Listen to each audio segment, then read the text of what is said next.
মাৰ্ঘেৰিটাত অখিল ভাৰতীয় বিদ্যাৰ্থী পৰিষদৰ উদ্যোগত উত্তাল প্ৰতিবাদ। মানৱ সমাজক লজ্জানত কৰা ধিং লখিমপুৰ, শিলচৰ আৰু বিশালীৰ কাণ্ডৰ প্ৰতিবাদত শনিবাৰে সন্ধিয়া উত্তাল হৈ পৰে মাৰ্ঘেৰিটা।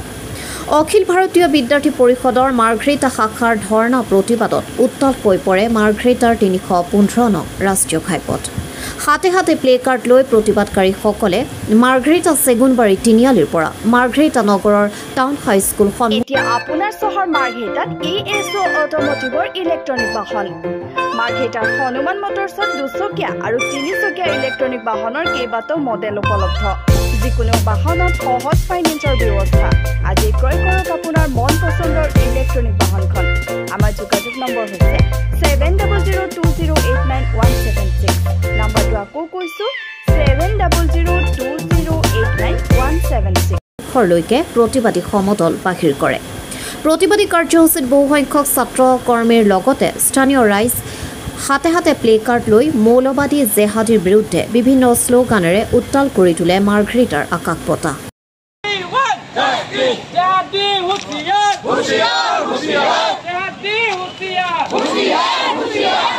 কলকাতাত দুদিনমান আগতে এক ডক্টৰ নাৰ্ছৰ লগত যি ঘটনা হ'ল, এইটো দুদিনমান নেযাওঁতে আমাৰ অসমত শিলচৰ, দিহিং আৰু লগতে আমাৰ তিনিচুকীয়া ডিষ্ট্ৰিক্টতো এনেকুৱা কাণ্ড হৈছে। আমি আজি অখিল ভাৰতীয় বিদ্যাৰ্থী পৰিষদ মাৰ্ঘেৰিটা শাখাৰ মঞ্চৰ পৰা জনাই দিব বিচাৰোঁ, সেই অকল বিশেষ ব্যক্তিক বিশেষ বুলি আমি এইকাৰণে কৈছোঁ যিহেতু তেওঁলোক বিশেষ বুলি ক'ব লগা। তেওঁলোকক জনাইছোঁ যে আগন্তুক দিনত তেওঁলোকে আমাৰ অসমৰ বাই ভনীৰ লগত এনেকুৱা কাণ্ড কৰাৰ আগত এশবাৰ ভাবে যে নহ'লে আমি ইয়াতকৈ জংগী আন্দোলন হাতত তুলি ল'ম। আৰু আজি আমি ইয়াৰ দ্বাৰা স্পষ্টীকৰণ কৰিছোঁ তেওঁলোকে এনেকুৱা কিয় কাণ্ড বাৰে বাৰে আমাৰ বাই ভনীৰ লগত কৰিছে, তেওঁলোকে এইবিলাক কৰাৰ আগত কিয় চিন্তা নকৰে। তেওঁলোকক অতি শীঘ্ৰে উচিত শাস্তি দিয়াৰ আমি অনুৰোধ জনাইছোঁ চৰকাৰক। চৰকাৰে যিহেতু দুজনমান পাখণ্ডক ধৰিছে, সেইটো কাৰণে আমি চৰকাৰক ধন্যবাদ জনাইছোঁ আৰু অসম পুলিচকো আমি ধন্যবাদ জনাইছোঁ। আৰু যিকেইজন নৰপিশাকে এই কাণ্ডৰ লগত জড়িত আছে সকলোকে ধৰিব লাগে, সকলোকে উচিত শাস্তি দিব লাগে। উচিত শাস্তি মানে ফাঁচি দিব লাগে, আমাৰ সকলোৰে এইটোৱে দাবী। আৰু আজি এই মঞ্চৰ পৰা আমি গৰিহণা দিছোঁ সেই অকল ব্যক্তিক বাংলাদেশী মিয়াৰ ওপৰত চৰকাৰে বুলডোজাৰ চলাই দিব লাগে, বেলেগ একো কথাই নাই। তেওঁলোকে আমাৰ হিন্দু মানুহৰ বাই ভনী বোৱাৰীৰ ওপৰত এনেকুৱাকে এটেক কৰিছে যেন আমি মানুহে নহয় নেকি। সেইকাৰণে আমি আজি এই মঞ্চৰ পৰা জনাইছোঁ তেওঁলোকৰ ওপৰত কঠোৰতকৈ কঠোৰ শাস্তি প্ৰদান কৰক চৰকাৰে। নমস্কাৰ জনাইছোঁ। আজি অতি পৰিতাপৰ বিষয়। আজি আমি ইয়াত ABVPৰ নেতৃত্বত আজি এই প্ৰতিবাদী কাৰ্যসূচী হাতত ল'ব লগা হৈছে আৰু ABVPৰ নেতৃত্বতে আজি সকলো ইয়াত একগোট হৈছোঁ। যিহেতু আমি ইতিমধ্যে এটা ঘটনা পশ্চিমবংগত যিটো ঘটনা হ'ল সেইটো ঘটনাৰ আমি তীব্ৰ গৰিহণা জনাই সমগ্ৰ ভাৰতবৰ্ষতে আজি প্ৰতিবাদী কাৰ্যসূচীবিলাক হৈছিলে। তাৰপিছতো দেখা গৈছে যে মাত্ৰ 2-4 দিন যাওঁতে নাযাওঁতে আকৌ অসমত এনেকৈ ধৰণৰ ঘটনাবিলাক হ'বলৈ আৰম্ভ কৰিছে।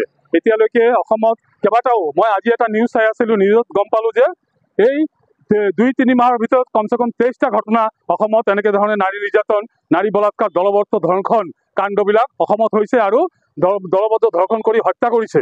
গতিকে তাৰ আমি তীব্ৰ গৰিহণা জনাইছোঁ, প্ৰতিবাদ জনাইছোঁ আৰু চৰকাৰক আজি আপোনালোকৰ যোগেদি এটা মেছেজ দিব বিচাৰিছোঁ যে যিসকল হত্যাকাৰীয়ে বলাৎকাৰ কৰি পেলাই এই ছোৱালীবিলাক, কণমানি ছোৱালীক হত্যা কৰিছে আৰু এই কাণ্ডৰ লগত জড়িত আছে, প্ৰত্যেকজনকে মানে এৰেষ্ট কৰি পেলাই তেওঁলোকক এনকাউণ্টাৰ কৰাৰ ব্যৱস্থা কৰিব লাগে। নহ'লে একদম মুকলিকে তেওঁলোকক মানে অতি সোনকালে তেওঁলোকক ফাঁচি দিয়াৰ ব্যৱস্থা কৰিব লাগে।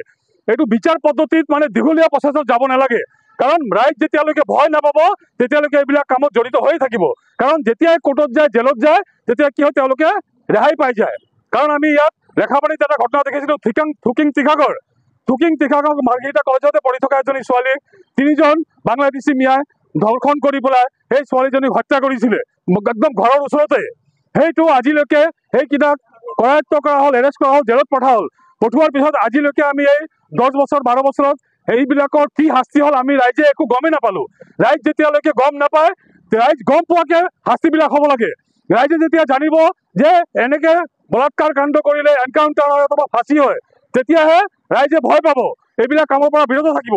গতিকে আৰু বিশেষকৈ মই দেখিছোঁ এটা সম্প্ৰদায়ৰ মানুহে এইবিলাক কাজত, আমি 95% দেখিছোঁ এটা সম্প্ৰদায়ৰ মানুহে এইবিলাক কাৰ্যত জড়িত হৈ থাকে।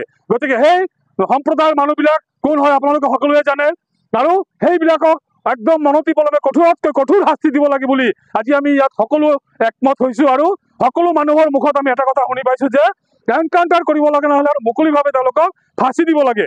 যাতে এই ফাঁসিৰ দৃশ্য দেখি যাতে চবে ভয় কৰে আৰু এনেকৈ মহিলাৰ ওপৰত যাতে হাত দিবলৈ যাতে ভয় কৰে সেইকাৰণে আমি চৰকাৰক অনুৰোধ জনাইছোঁ অনতিপলমে ইয়াৰ বিচাৰ পদ্ধতি চলাই আৰু অনতিপলমে তেওঁলোকক এনকাউণ্টাৰৰ ব্যৱস্থা কৰক নহ'লে ফাঁচি দিয়াৰ ব্যৱস্থা কৰক ধন্যবাদ আপোনালোকে গম পায় গোটেই অসম জোকাৰি যোৱা এটা ধিং কাণ্ড ইতিমধ্যে আজি যোৱা বৃহস্পতিবাৰে হৈ গ'ল আৰু সেই বৃহস্পতিবাৰত যি কাণ্ড হ'ল গোটেই অসমে চিঞৰি উঠিছে যাতে এনেকুৱা ধৰণৰ কাণ্ড পুনৰ যাতে নহওক আমাৰ অসমত আৰু যুৱতীসকল নিৰাপদ বুলি আমি ভাবিব নোৱাৰোঁ বিভিন্ন সময়তে বিভিন্ন ধৰণৰ নৰপিশাচে এনেকুৱা ধৰণৰ আক্ৰমণ কৰে আমি অসমৰ সকলো সমাজ একত্ৰিত হৈ গোটেই সমাজখনে এনেকুৱা ধৰণৰ নৰপিশাচক যাতে বিচাৰি উলিয়ায় আৰু তেওঁলোকক শাস্তি প্ৰদান কৰে সেয়ে আপোনালোকলৈ অনুৰোধ আৰু ধন্যবাদ জনাইছোঁ সকলো সংবাদ কৰ্মীক তেওঁলোকে গোটেই বিষয়টো তন্নতন্নকৈ আমাৰ গোটেই অসমক দেখালে আৰু তাৰ ফলত আজি অসম আৰক্ষীয়ে তেওঁলোকক শাস্তি দিবলৈ সক্ষম হ'ল এয়া আপোনালোকৰ ওচৰত যি বাৰ্তা আছিলে ধন্যবাদ